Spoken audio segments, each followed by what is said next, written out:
Oh. We planted both of them over 30 years ago. I wonder when I might be able to stay. I don't know.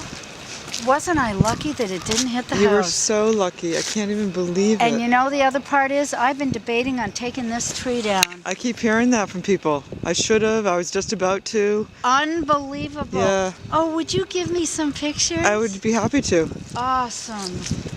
Oh my God, my son in Florida's not going to believe it. We planted them, and one of them I called his tree. Oh. That was rotten. Huh? It's pretty rotten. Yeah, what's up with that? I don't know. Maybe it reached its end of its life. No, he said it, Sean said it had so much life.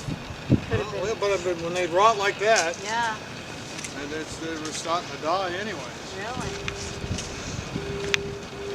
I can't believe it didn't hold any wires now.